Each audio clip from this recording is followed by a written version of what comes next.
Hello everyone, I am Akansha Patel, Assistant Professor, Axis Institute of Technology. Here I am going to discuss about Introduction of Chemistry. The topic is atomic structure. Why we choose atomic structure in the introduction? We choose atomic structure in the introduction part because जब हम पहले atom को जानेंगे तभी हम आगे उसकी chemistry को जानेंगे। लेकिन जब केमिस्ट्री का जब से स्टार्ट हुआ यानी कि 1700 1800 में जब केमिस्ट्री को लोग जानते थे तब उसे एटम से नहीं जानते थे, सिंपल रिएक्शन से जानते थे। यानी कि लैब में रिएक्शंस होती थी और उन्हीं से ही केमिस्ट्री को लोग जानते थे। ठीक है, डाल्टन ने 1804 to 1807 ये बताया कि atom is the smallest unit, यानी कि एटम जो है smallest particle of any element which form molecule and take part in reaction. यानी कि रिएक्शंस तो लोग पहले करते थे, लेकिन ये नहीं पता था कि वो जो कंपाउंड है उससे भी छोटी कोई यूनिट है, जो मॉलिक्यूल है उससे भी छोटी कोई यूनिट है। तो रिएक्शन जो करते थे वो बस रिएक्शन हो जाती थी और उसकी केमिस्ट्री जानते थे, यानी कि मैकेनिज्म वगैरह का कोई रोल नहीं था। तो डाल्टन ने, आप देख सकते हैं 1804, बहुत पुरानी बात है, 1804 में डाल्टन ने बताया कि एटम ही वो छोटी यूनिट है, उससे छोटी यूनिट नहीं है। लेकिन आज की डेट की केमिस्ट्री बहुत अलग है। हमें पता है atom is not the smallest unit, उससे भी छोटे छोटे पार्टिकल्स हैं। आजकल तो बहुत सारे पार्टिकल्स खोजे जा चुके हैं, लेकिन अगर हम केमिस्ट्री पर ही रहें तो भी हमें पता है इलेक्ट्रॉन, प्रोटॉन, न्यूट्रॉन, ये सारे पार्टिकल्स भी हैं जो एटम के अंदर होते हैं। ठीक है, तब डाल्टन को इतना नहीं पता था, लेकिन 1804, ये बहुत पुरानी बात है, 1804 में रिएक्शंस कराने के टाइम पे, मतलब जब रिएक्शंस केवल कराई जाती थी तब लोगों को एटम के बारे में नहीं पता था। तो उन्होंने ही, उनके हिसाब से ये सारी चीज़ें बताई गई। ये बताया a smallest and lightest atom is hydrogen. बहुत बेसिक बात है, लेकिन उस ज़माने के लिए ये बहुत बड़ी बात थी कि सबसे छोटा एटम जो है और जो सबसे हल्का एटम है वो हाइड्रोजन है, जिसका मास क्या है 1.008 AMU, यानी एटॉमिक मास यूनिट। ये इसका मास है, यानी कि इसका इतना वेट है। ठीक है, रेडियस ऑफ हाइड्रोजन 0.28 एंगस्ट्रॉम। ये आपकी एटम की रेडियस थी हाइड्रोजन, जो सबसे छोटा एटम बताया गया। सबसे छोटा है भी, ठीक है, यानी कि कुछ बातें इनकी सही थी और कुछ बातें इनकी नहीं सही थी।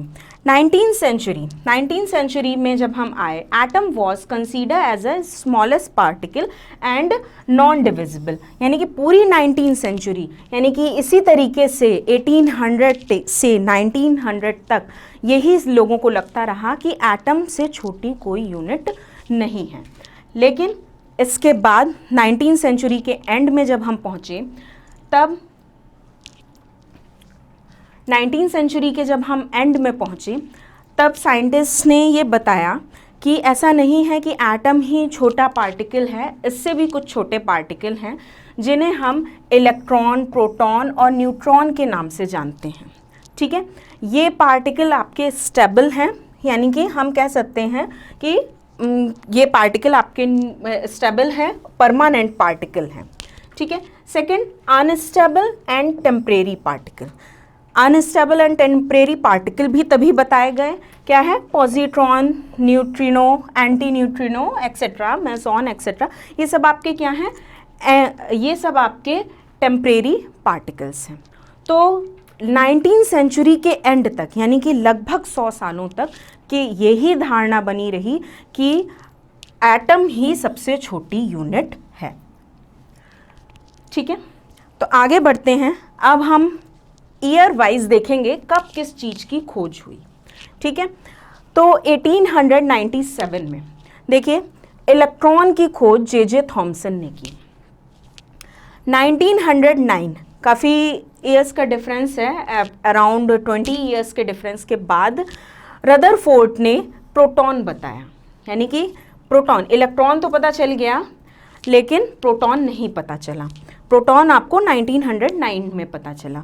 फिर न्यूट्रॉन कब पता चला? 1932 में न्यूट्रॉन की खोज की जे चैडविक ने। ठीक है, इस तरीके से यानी कि आप देख सकते हैं 1804 में एटम कहा था सबसे छोटा पार्टिकल है। उसके बाद 100 सालों तक जो भी लोग केमिस्ट्री पढ़ते रहे केवल यही पढ़ते रहे कि एटम से छोटी कोई यूनिट है ही नहीं, कोई पार्टिकल नहीं है। लेकिन है 1809 में इलेक्ट्रॉन की खोज हो चुकी थी, फिर 1909 में प्रोटॉन की, देन न्यूट्रॉन की। चार्जेस की अगर हम बात करें तो चार्जेस भी इलेक्ट्रॉन के ऊपर आज की डेट में तो हमें नोन है कि इलेक्ट्रॉन के ऊपर नेगेटिव चार्ज होता है, प्रोटॉन के ऊपर पॉजिटिव चार्ज होता है और न्यूट्रॉन के ऊपर हमारा कोई चार्ज नहीं होता, ये न्यूट्रल होता है। ठीक है, तो इस तरीके से हमारे चार्जेस हैं। नेक्स्ट आ जाते हैं हम यहाँ पर, अभी हम वापस इस स्लाइड पे आएंगे। हम इस बात को स्लाइड पे नहीं आएंगे, एक्चुअली में हम इस बात को दोबारा से रिवाइंड करेंगे। तो आप इन ईयर्स को ध्यान रखें कि इलेक्ट्रॉन, प्रोटॉन और न्यूट्रॉन, सबसे लास्ट में न्यूट्रॉन की खोज हुई। फिर इसके बाद एटॉमिक मॉडल पे आते हैं। ठीक है, एटॉमिक मॉडल सबसे पहला जो है एटॉमिक मॉडल, और मॉडल तो पहले भी आया लेकिन जो थोड़ा इफेक्टिव था एटॉमिक मॉडल वो आपका थॉमसन का एटॉमिक मॉडल था 1904 में। ठीक है, 1904। अभी लास्ट हम लोग जो चल रहे थे यहाँ पर क्या है 1897, यहाँ पर हमें इलेक्ट्रॉन के बारे में पता चल चुका था, है ना। इलेक्ट्रॉन के बारे में हमें यहाँ पर ये इलेक्ट्रॉन 1897 में पता चल गया था, लेकिन प्रोटॉन 1919 में पता चला। तो 1904 जब हम एटॉमिक मॉडल पे आए तब हमें क्या पता था, केवल और केवल इलेक्ट्रॉन पता था, प्रोटॉन नहीं पता था। तो थॉमसन का जो एटॉमिक मॉडल था इसे वाटरमेलन मॉडल भी कहते हैं, क्योंकि उन्होंने वाटरमेलन के हिसाब से ही ये मॉडल दिया। ठीक है, जिस टाइप से हमारा वाटरमेलन है सेम अपने एटम को लाइक का वाटरमेलन माना। ठीक है, वाटरमेलन माना। वाटरमेलन कैसा होता है? वाटरमेलन में फुल आपका ये फुल आपका तरबूज जो होता है वो कैसा होता है? फुल अंदर आपका भरा होता है गूदा, और उसके अंदर बीच बीच में आपके बीज होते हैं। यहाँ बीच बीच में आपके बीज होते हैं। तो इन्होंने इसी मॉडल को कंसीडर किया कि मतलब हमारा जो एटम है, 1904 की बात हो रही है, एटम को इन्होंने तरबूज की तरह बताया। एटम इज होल न्यूट्रल, ये पूरा ही पूरा न्यूट्रल है, यानी कि यहाँ पर ना ही पॉजिटिव चार्ज है ना नेगेटिव चार्ज है। अब अच्छा हम बात करें चार्ज की। चार्ज तो पहले भी आते थे, चार्ज हमारे पॉजिटिव नेगेटिव पहले भी कंसीडर किए जाते थे, लेकिन यहाँ पर क्या है, इलेक्ट्रॉन की खोज पहले नहीं हुई थी। तब हम मानते थे कोई चार्ज आ रहा है, पॉजिटिव आ रहा है, नेगेटिव आ रहा है। तो अभी जब ये मॉडल आया तब तक इलेक्ट्रॉन की खोज तो हो चुकी थी। तो इन्होंने क्या बताया, ये जो बीज की तरह है, यानी कि हमारा एटम इस तरीके से है तरबूज की तरह, और जो उसमें बीज होते हैं वो हमारे इलेक्ट्रॉन हैं। तरबूज की तरह हमारा एटम है और इलेक्ट्रॉन उसमें कैसे हैं, बीज की तरह बीच बीच में धंसे हुए हैं। लेकिन ये होल न्यूट्रल है, यानी कि इसके ऊपर, और ये जो पूरा गूदे वाला पार्ट है ये कौन सा पार्ट है, ये पॉजिटिव चार्ज है, और ये जो बीज हैं ये नेगेटिव चार्ज है, ये आपके इलेक्ट्रॉन है। ठीक है, तो इस तरीके से, लेकिन ये होल न्यूट्रल है, यानी कि जितना चार्ज पॉजिटिव है उतने ही यहाँ इलेक्ट्रॉन है, उतना ही चार्ज नेगेटिव का आ रहा है। तो ये पूरा का पूरा होल न्यूट्रल है। तो इन्होंने इस तरीके से वाटरमेलन मॉडल बताया। नेक्स्ट आते हैं इसके बाद रदरफोर्ड मॉडल पे। रदरफोर्ड ने 1911 में अपना मॉडल दिया। यहाँ तक भी हम आ गए हैं 1911 पे।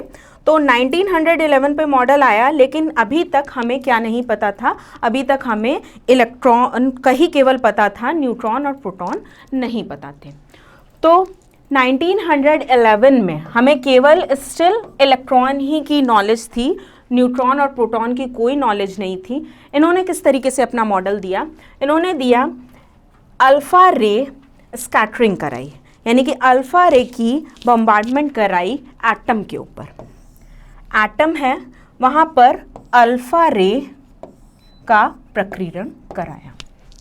ठीक है, अल्फा रे जब इस पे डाली तो कुछ रेज तो सीधे सीधे जो दूर से जा रही थी वो सीधे निकल गई, जो पास आ रही थी वो थोड़ी सी डाइवर्ट हुई, इधर से जो पास आ रही थी ये भी अपने डायरेक्शन से डाइवर्ट हुई, जो थोड़ा साइड से जा रही थी वो और डाइवर्ट हुई, जो इधर थोड़ा और साइड से जा रही थी ये और डाइवर्ट हुई, और जो 20 से जा रही थी वो वापस आ गई। ठीक है, तो इस तरीके से इन्होंने अपना एक्सपेरिमेंट किया। इस एक्सपेरिमेंट के हिसाब से इन्होंने कंक्लूजन क्या निकाला? इनका कंक्लूजन था कि यहाँ पर एक एटम है जो इलेक्ट्रिकली न्यूट्रल है। यहाँ तक हमें पहले भी पता था कि एक एटम है और इलेक्ट्रिकली न्यूट्रल है। ठीक है, फिर उसके बाद ये जो मॉडल था ये था न्यूक्लियर मॉडल। यहाँ से हमें न्यूक्लियस के बारे में पता चला। कैसे पता चला?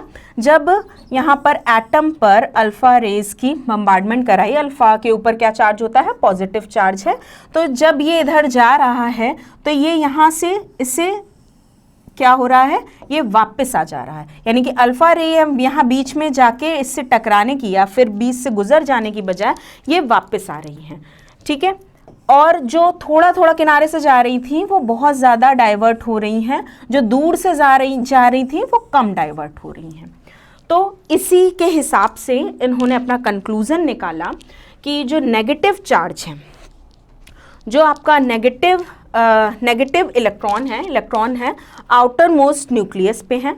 पॉजिटिव आपका जो न्यूक्लियस है, यानी कि न्यूक्लियस है आपका पॉजिटिव चार्ज और वो डेंस है, वो पूरा का पूरा डेंस है। अगर डेंस नहीं होता तो ये डेफिनेटली ये अल्फ़ा रेज इसे भी भेदती हुई निकल जाती, इसे भी कट करती हुई निकल जाती, लेकिन इसे कट नहीं कर पा रही हैं, यानी कि यहाँ पर क्या है? ये डेंस पार्ट है। अब बीच में क्या है? ये सारा खोखला पार्ट है, लेकिन खोखला पार्ट है क्योंकि ये पॉजिटिव चार्ज है और अल्फ़ा भी पॉजिटिव है, इसीलिए ये रेज डाइवर्ट हो रही। जितना जितना पॉजिटिव चार्ज के पास आ रही उतना ज़्यादा डाइवर्जन हो रहा, उतना ज़्यादा ये किनारे की ओर भाग रही हैं। ठीक है, तो इसी से ही बेसिक एक्सपेरिमेंट से ही यहाँ कंक्लूजन निकले कुछ कि ये एक तो न्यूक्लियस मॉडल है, एटम इज़ इलेक्ट्रिकली न्यूट्रल। ठीक है, पिछले बार भी पता था हमें। पॉजिटिव न्यूक्लियस है, न्यूक्लियस आपका पॉजिटिव है, डेंस न्यूक्लियस है, नेगेटिव इलेक्ट्रॉन है, इलेक्ट्रॉन क्योंकि हमें पता थे। यहाँ हमने पॉजिटिव न्यूक्लियस की बात की है, प्रोटॉन की बात नहीं की है, क्योंकि तब तक हमें प्रोटॉन नहीं पता थे। ठीक है, all positive charge and weight are in the nucleus. ये जितना भी पॉजिटिव चार्ज है और जो वेट है वो सब कहाँ है? आपका न्यूक्लियस में है। मैंने कहा कि ये आपका क्या है? डेंस है, ये बहुत ही डेंस है। इसी वजह से हम जो आपके रदरफोर्ड हैं उन्होंने ये कंक्लूजन निकाला, जो पॉजिटिव चार्ज है वो न्यूक्लियस में है और प्लस वेट भी सारा न्यूक्लियस में है, किनारे नहीं है, किनारे एक खोखला पार्ट है। Electrons are revolving in different orbits, यानी कि यहाँ कुछ ऑर्बिट्स होंगे जहाँ पर इलेक्ट्रॉन्स घूम रहे हैं, ऑर्बिट, शेल, कुछ भी कह लें। Number of electrons is equal to positive charge. यहाँ पर अभी भी देखिए पॉजिटिव चार्ज की बात हो रही है, क्योंकि तब चार्ज ही कहा जाता था, यहाँ पर प्रोटॉन की खोज हुई ही नहीं थी, तो हमें कैसे पता होगा? तो इसीलिए पॉजिटिव चार्ज की बात हो रही है कि न्यूक्लियस जो है वहाँ पॉजिटिव चार्ज है। अच्छा, electron never fall on nucleus due to the rotation in rotation it produce centrifugal force. ठीक है, electron never falls on nucleus. नाभिक में, यानी कि जो नाभिक है, न्यूक्लियस है, वहाँ पर इलेक्ट्रॉन नहीं गिर रहा है। क्यों नहीं गिर रहा है? क्योंकि वो लगातार रोटेट कर रहा है। न्यूक्लियस यानी कि ये जो इलेक्ट्रॉन है ये लगातार अपनी ऑर्बिट में रोटेट कर रहा है, ऑर्बिट में, और ये जो न्यूक्लियस है ये अपनी तरफ इसे खींच रहा है। ठीक है, एक अलग से बना देते हैं। यहाँ ये न्यूक्लियस है, पॉजिटिव चार्ज है और इलेक्ट्रॉन अपनी ऑर्बिट में घूम रहा है, यानी कि ये इसे अट्रैक्ट कर रहा है। तो अट्रैक्शन के कारण तो ये न्यूक्लियस में गिर जाना चाहिए, लेकिन नहीं गिर रहा है। क्यों? क्योंकि ये रोटेट कर रहा है और रोटेशन की वजह से यहाँ पर सेंट्रीफ्यूगल फोर्स अप्लाई हो रहा है, जिस वजह से ये न्यूक्लियस में नहीं गिर रहा है। ठीक है, तो इनके कॉन्सेप्ट के हिसाब से ये इतनी चीज़ें इन्होंने बताई रदरफोर्ड ने,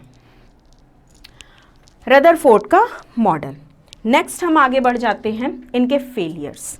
फेलियर क्या थे? क्योंकि जब फेलियर होंगे, कुछ फेलियर सामने आएंगे, जब लोगों के सामने आएंगे कि उन्हें लगेगा कि ऐसा ऐसा नहीं होगा, या कुछ कॉन्ट्रडिक्शन और साइंटिस्ट जब बताएंगे, तभी तो हम आगे एक्सपेरिमेंट करेंगे।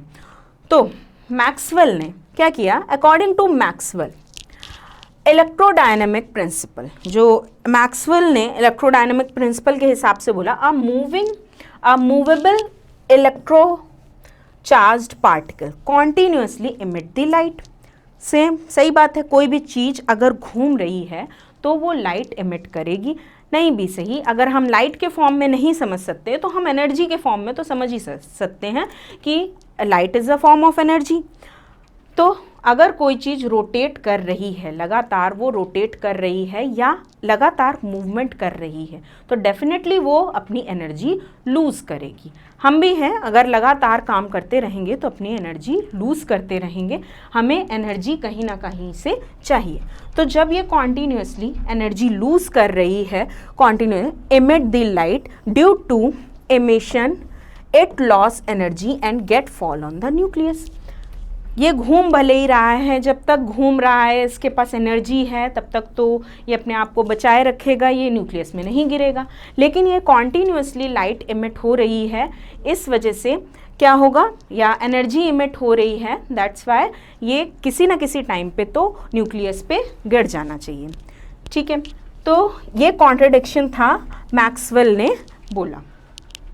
इलेक्ट्रॉन्स रिवॉल्व इन इनफाइनाइट सर्कुलर ऑर्बिट्स। जो इससे पहले मॉडल आया रदरफोर्ड का, उन्होंने ये नहीं बताया कि जो ऑर्बिट्स हैं वो कितने हैं, कहाँ तक हैं, इलेक्ट्रॉन कहाँ कहाँ घूम रहे हैं, ऐसा कोई भी कॉन्सेप्ट नहीं था। ठीक है, तो यही चीज़ इनका ड्रॉबैक बनी कि जो इलेक्ट्रॉन हैं वो इनफाइनाइट ऑर्बिट में कैसे घूम सकते हैं। सेकेंड है, लास्ट है point, can not predict the number of electron in the orbit. Orbit का नंबर भी नहीं बता पाए, क्योंकि इनफाइनाइट नंबर ऑफ ऑर्बिट हैं, तो इलेक्ट्रॉन्स की एग्जैक्टली बताना चाहिए कौन सा इलेक्ट्रॉन कहाँ पर है या कितने ऑर्बिट्स यहाँ एग्जिस्ट कर रहे हैं।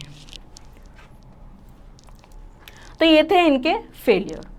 फिर आगे बढ़ते हैं, इन्हीं के ही मॉडल को आगे अपडेट करते हुए बोर्स एटॉमिक मॉडल आया। ये दिया 1913 में। Still we are not know about the proton. अभी भी हमें प्रोटॉन के बारे में नहीं पता है, केवल इलेक्ट्रॉन के बारे में ही पता था। ठीक है, इन्होंने इस मॉडल को थोड़ा सा अपडेट किया, थोड़ा इसी को ही आगे बढ़ाया। It use the Planck quantum principle. इन्होंने अपने मॉडल को प्लैंक क्वांटम प्रिंसिपल के हिसाब से ही आगे बढ़ाया। Electron revolves around the nucleus in a definite orbit. यहाँ पर भी ये बता रहे हैं, जैसे कि पिछले थ्योरी में यानी कि रदरफोर्ड ये बात नहीं बता पाए कि कितने ऑर्बिट हैं, लेकिन यहाँ पर इन्होंने ये बात की कि डेफिनेट ऑर्बिट्स हैं। ऐसा नहीं है कि इनफाइनाइट ऑर्बिट्स में इलेक्ट्रॉन मूव कर रहे हैं। 2 electrons in the shell having same energy. यहाँ पर ये आए, इनका कंक्लूजन था कि 2 इलेक्ट्रॉन जो हैं उनकी सेम एनर्जी होगी, सेम अगर ऑर्बिट में वो घूम रहे हैं। यानी कि अगर यहाँ इलेक्ट्रॉन घूम रहे हैं तो इन दोनों इलेक्ट्रॉन्स की एनर्जी सेम है। नेक्स्ट लेवल पे अगर घूम रहे हैं तो यहाँ जितने भी इलेक्ट्रॉन्स हैं इन सब की एनर्जी सेम है। बट यहाँ पर भी स्टिल ये सारी बातें सही नहीं थी, कुछ चीज़ें इन्होंने अपडेट की, कुछ चीज़ें सही हैं जैसे कि डेफिनेट ऑर्बिट, लेकिन आगे हम फिर ये फेल होंगे तो इसके आगे की थ्योरी के लिए रास्ता बनेगा। तो failure of bourse theory, failure क्या है इसके, it can not fully explain hydrogen spectrum. ये हाइड्रोजन स्पेक्ट्रम को एक्सप्लेन नहीं कर पाए, यानी कि इन्होंने एक्सप्लेन तो किया, हाइड्रोजन स्पेक्ट्रम को एक्सप्लेन किया, लेकिन ये पूरी तरीके से उसको एक्सप्लेन नहीं कर पाए। Bohr theory fails to explain the spectra of other than hydrogen. Hydrogen के अलावा, इन्होंने हाइड्रोजन स्पेक्ट्रा को तो एक्सप्लेन किया, बट हाइड्रोजन के अलावा ये किसी भी स्पेक्ट्रा को एक्सप्लेन नहीं कर पाए. It can not explain the distribution and arrangement of electron. Still इन्होंने डेफिनेट ऑर्बिट्स तो बताए, लेकिन वहाँ पर किस तरीके से डिस्ट्रीब्यूटेड हैं इलेक्ट्रॉन्स वो प्रॉपरली नहीं बता पाए. ठीक है. इसके अलावा एक्साइटमेंट ऑफ इलेक्ट्रॉन यानी कि जंपिंग ऑफ इलेक्ट्रॉन, ये वो भी एक्सप्लेन नहीं कर पाए, यानी कि इलेक्ट्रॉन एक एनर्जी लेवल से दूसरे एनर्जी लेवल में कैसे जाता है, क्यों जाता है, इसकी थ्योरी भी इनके पास नहीं थी. लास्ट है हमारा सोमरफील्ड मॉडल 1990. यहाँ तक आते आते कुछ हमें प्रोटॉन के बारे में जानकारी हो गई थी. ठीक है. Shell are divided into sub shell. इन्होंने सबसे ज़्यादा एक्सटेंडेड फॉर्म दिया कि जो हमारे ऑर्बिट्स हैं वो आगे भी डिवाइड होंगे, यानी कि शेल्स आपके आगे भी डिवाइड होंगे सब शेल्स में. ठीक है. No two electrons in the same shell. जैसे पिछले मॉडल में बोला गया था कि 2 इलेक्ट्रॉन एक ही शेल में, यानी कि एक ऑर्बिट में जो 2 इलेक्ट्रॉन घूम रहे हैं उनकी एनर्जी सेम है. लेकिन सोमरफील्ड ने बताया कि 2 इलेक्ट्रॉन्स जो एक ही ऑर्बिट में घूम रहे हैं वो उनकी एनर्जी सेम नहीं है. इन दोनों की ही एनर्जी यहाँ डिफरेंट है. दोनों ही डिफरेंट एनर्जी कैरी करते हैं. इसीलिए यहाँ पर आगे तो इनका जो मॉडल है वो काफ़ी हद तक सही आया. आज के मॉडल जो हम आज केमिस्ट्री पढ़ते हैं उस तक हम काफ़ी हद तक पहुँच रहे हैं.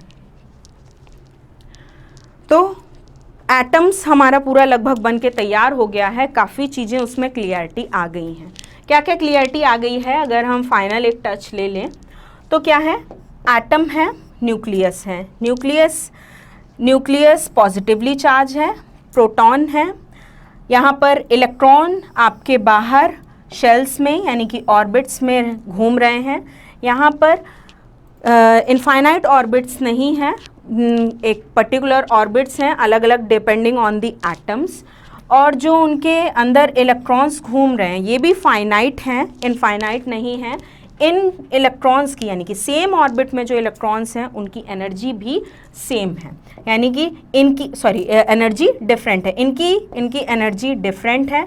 ये इलेक्ट्रॉन घूम रहे हैं यानी कि इन सब की एनर्जी कुछ ना कुछ डिफरेंट है. तो यहाँ तक हम इस मॉडल के थ्रू इतना हम जान चुके हैं कि एटम किस तरीके से बनता है, क्या एग्जिस्ट कर रहा है. तो अब फाइनल टच की ओर इधर पहुँचे.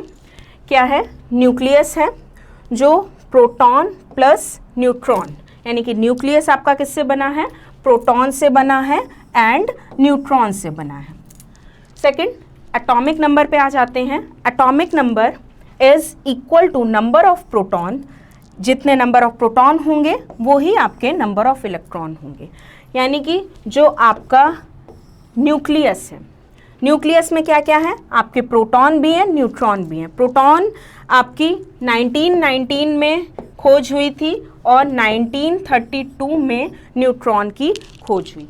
तो इसके बाद ही ये सारे कंक्लूजन आए. जो आपका न्यूक्लियस है यहाँ पर क्या है, प्रोटॉन है और न्यूट्रॉन है. प्रोटॉन के ऊपर पॉजिटिव चार्ज और न्यूट्रॉन के ऊपर कोई चार्ज नहीं है, यानी ये न्यूट्रल है.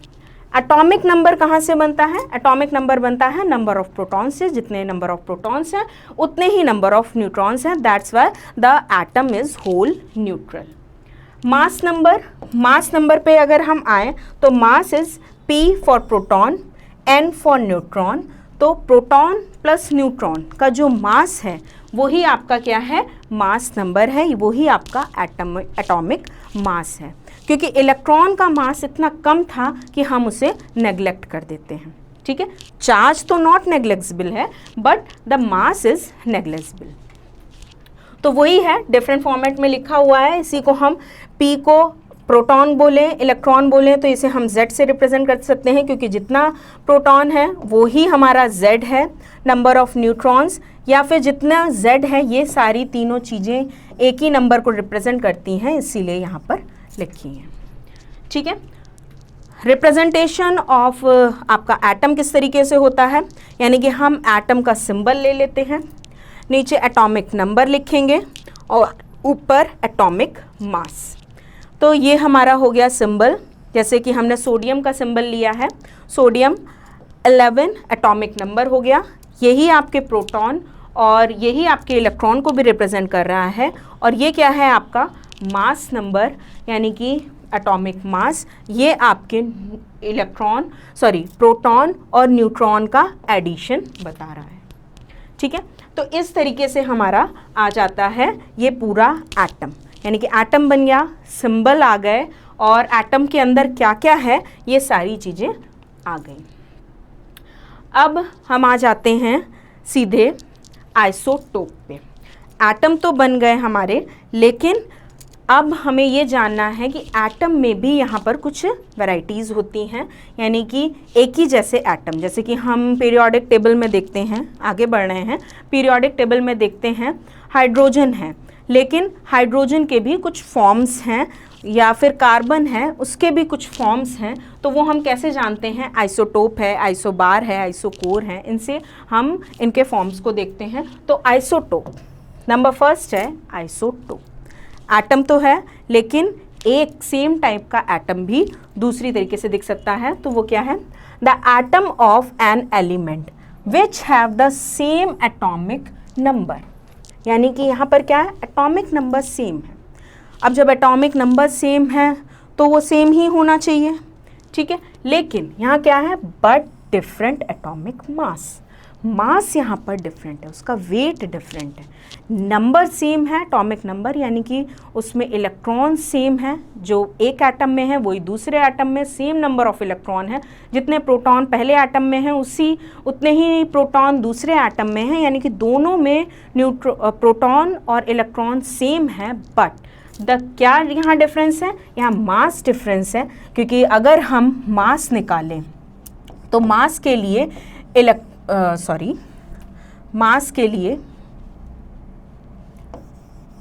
मास निकालें तो हमें प्रोटॉन प्लस न्यूट्रॉन करना पड़ेगा, प्रोटॉन इक्वल टू इलेक्ट्रॉन, क्योंकि प्रोटॉन के ऊपर चार्ज जितना है पॉजिटिव, इलेक्ट्रॉन के ऊपर भी चार्ज उतना ही है, और एटम हमारा होल न्यूट्रल होता है, तो मास आपका क्या है, मास आपका प्रोटॉन और न्यूट्रॉन के बराबर है। अगर दो एटम्स का एटॉमिक नंबर सेम है, यानी कि प्रोटॉन उसके दोनों के सेम है, इलेक्ट्रॉन दोनों के सेम है, तो मास नंबर कैसे डिफरेंट होगा, डेफिनेटली जो न्यूट्रॉन है वो डिफरेंट होगा, तभी मास नंबर आपका डिफरेंट होगा, अदरवाइज मास भी सेम हो जाता।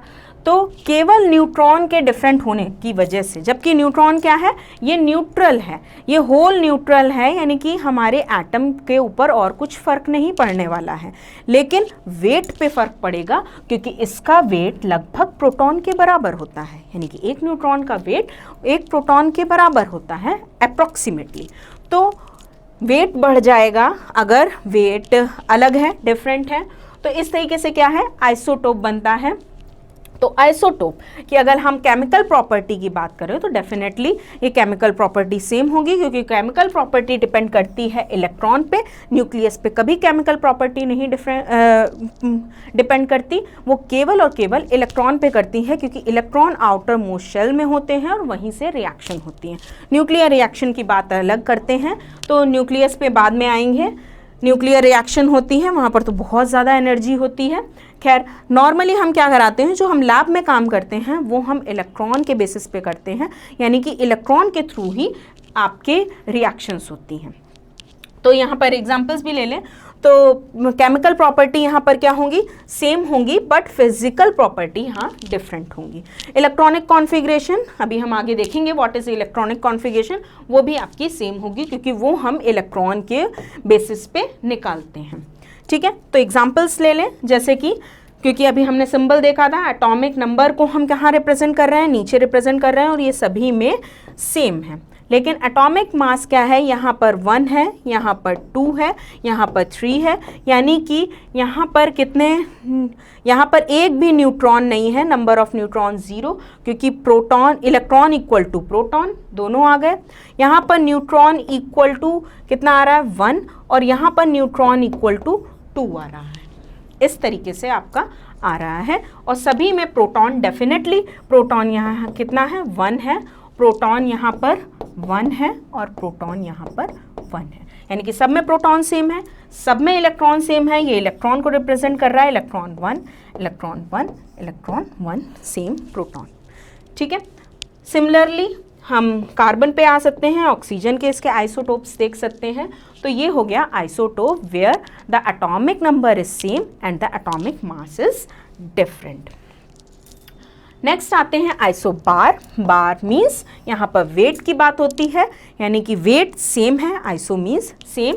तो आइसोबार यानी कि आपका वेट सेम आ रहा है, that is atomic mass is same but atomic mass is same but the difference कहाँ पर है, एटॉमिक नंबर में। यहाँ पर एटॉमिक नंबर डिफरेंट होगा। तो एटॉमिक नंबर आप देखिए, एटॉमिक नंबर यहाँ सभी जगह डिफरेंट है, यहाँ 18, 19, 20 but the mass is same, यानी कि number of proton plus neutron, nucleons, that is also called nucleons. Proton and neutron जो भी हमारे न्यूक्लियस में होता है उसे हम क्या कहते हैं, न्यूक्लियॉन्स कहते हैं। और बेसिकली जो हमारा मास है वो कहाँ से बनता है, वो प्रोटॉन और न्यूट्रॉन से बनता है। तो इसीलिए हम ये क्या है, हमारे न्यूक्लियॉन्स हैं, न्यूक्लियस में हैं। तो number of proton and neutron, proton and neutron are same, all are 40 but the atomic number is different, 18, 19 and 20। तो इस तरीके से आपका क्या है, आइसोबार है। ठीक है, नेक्स्ट हम आ जाते हैं इलेक्ट्रॉनिक कॉन्फ़िगरेशन में। लास्ट है ये हमारा, ये ओल्ड थ्योरी के हिसाब से जो हमारी कॉन्फ़िगरेशन थी उस पे हम बात कर रहे हैं। ओल्ड थ्योरी के हिसाब से न्यू कॉन्फ़िगरेशन अलग होगी, उसके लिए हमें और सारे कॉन्सेप्ट्स देखने होंगे। तो ओल्ड थ्योरी के हिसाब से क्या है, इलेक्ट्रॉनिक कॉन्फ़िगरेशन या बोरबरी स्कीम। ठीक है, ये पुरानी स्कीम थी, इसमें सब कुछ नहीं है लेकिन कुछ बेसिक चीज़ें आज भी सही हैं, जैसे कि द अरेंजमेंट ऑफ इलेक्ट्रॉन। पहले जब हम बात कर रहे हैं किसी भी स्कीम की या इलेक्ट्रॉनिक कॉन्फ़िगरेशन की, तो हम ये जानें what is electronic configuration. Electronic configuration is the arrangement of electron in a shells, different shell. हम जो डिफरेंट शेल्स में, हमने ये तो बता दिया कि ये यहाँ पर न्यूक्लियस है, इसके बाहर आपके शेल्स हैं, दैट इज़ ऑर्बिट्स हैं। तो यहाँ पर इलेक्ट्रॉन घूम रहे हैं, तो कितने इलेक्ट्रॉन कहाँ पर हैं, किधर घूम रहे हैं, ये ही आपकी इलेक्ट्रॉनिक कॉन्फ़िगरेशन डील करती है। तो ये शुरुआती इलेक्ट्रॉनिक कॉन्फ़िगरेशन थी, तो शुरुआत के लिए काफ़ी हद तक ये बहुत सही है। तो हम इसे देखना बहुत ज़रूरी है कि ये क्या है। कुछ ये लास्ट पॉइंट इसका ये बहुत इंपॉर्टेंट है कि ये 18 से 20 इलेक्ट्रॉन के लिए आज भी सही है, इसके आगे ये गलत हो जाती है क्योंकि बहुत पहली इनिशियल ये इलेक्ट्रॉनिक कॉन्फ़िगरेशन थी। तो हम उसे देखें, तो arrangement of electron in various shell around the nucleus in an atom of an electron is called electronic configuration. वही बात कि हम इलेक्ट्रॉन्स को किस तरीके से अरेंज कर रहे हैं, यही आपका क्या है, इलेक्ट्रॉनिक कॉन्फ़िगरेशन। तब बोर ने कैसे बताया कि नंबर ऑफ शेल्स को जो हैं, ऑर्बिट्स को 1, 2, 3, यानी कि ये न्यूक्लियस है, नंबर फर्स्ट ऑर्बिट को हम नंबर 1 बोलेंगे, 2 बोलेंगे एंड 3 बोलेंगे। इनके नाम भी रख दिए, 1 को बोलेंगे K, 2 को बोलेंगे L, 3 को बोलेंगे M एंड 4 को बोलेंगे N। इस तरीके से इन्होंने बताया K, L, M, N, K, L, M, N, यानी इनके नाम इन्होंने रख दिए K, L, M, N। Maximum number of electron in a shell is 2n²। जो मैक्सिमम नंबर ऑफ इलेक्ट्रॉन हैं किसी भी शेल में वो कितने होने चाहिए, 2n², दैट इज n = 1। यानी कि फर्स्ट शेल में अगर हम बात करें, K की बात करें कि K में कितने इलेक्ट्रॉन होंगे, तो यहाँ पर number of electron 2 × 1², that is 2। यानी कि फर्स्ट शेल में 2 इलेक्ट्रॉन्स होंगे। n = अगर हम 2 की बात करें, n = 2, दैट मीन्स L। तो नंबर ऑफ इलेक्ट्रॉन आपके आएंगे 2 × 2², दैट इज 8। सिमिलरली आगे अगर n इज इक्वल टू 3 में आए तो यहाँ नंबर ऑफ इलेक्ट्रॉन्स होंगे 18 and n is equal to 4 में आए तो यहाँ नंबर ऑफ इलेक्ट्रॉन्स होंगे 32, जो स्टिल आर वैलिड। ये अभी भी वैलिड है, यानी कि इनकी इनिशियल थ्योरी आज भी इस पॉइंट ऑफ व्यू के लिए बिल्कुल सही है, यानी कि 2n² अभी भी सही साबित होती है कि आपके कितने नंबर ऑफ मैक्सिमम इलेक्ट्रॉन किसी शेल में रह सकते हैं। ये बोरबरी ने अपने शुरुआती दौर में, यानी कि जब उन्होंने अपनी इलेक्ट्रॉनिक कॉन्फ़िगरेशन दी तब बताया। नेक्स्ट आता है outermost shell can accommodate maximum 8 electron. यहाँ पर ये बता रहे हैं कि जो बाहर की कक्षा है, जो सबसे बाहर है, वो 8 इलेक्ट्रॉन से ज़्यादा नहीं रख सकती and its previous shell can accommodate maximum 18 electron, but the first rule must be applied. पहला जो रूल है वो अप्लाई ज़रूर होगा, यानी कि n इज इक्वल टू, यानी कि n यहाँ पर है और यहाँ नंबर ऑफ इलेक्ट्रॉन 1 के लिए 2, 2 के लिए 8 इलेक्ट्रॉन, थर्ड के लिए 18 एंड देन फोर्थ के लिए 32 इलेक्ट्रॉन। देन हम सेकंड अपने इस वाले पॉइंट पे आएंगे। Outermost shell can accommodate maximum 8 electron and its previous shell can accommodate maximum 18 electron. For example वैसे भी हम इसे 18 और 20 से ज़्यादा नहीं भर सकते। 18 और 20 के बाद ये गलत होता है, मतलब आज के मॉडल के हिसाब से ये गलत है, तब यही सही था।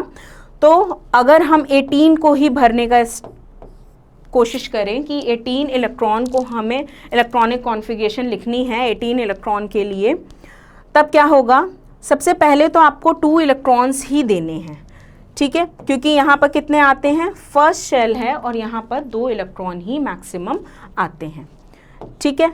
अब कितने बचे, यहाँ पर बचे 16, तो यहाँ पर कितने आ सकते हैं, मैक्सिमम एकोमोडेशन यहाँ पर 8 है। भले ही यहाँ कुछ भी कह रहा हो लेकिन मैक्सिमम एकोमोडेशन तो 8 ही है। इस शेल में तो हम 8 से ज़्यादा भर ही नहीं सकते, तो 2 and 8 स्टिल 8 भरने के बाद यहाँ कितने बचे, यहाँ 8 बचे।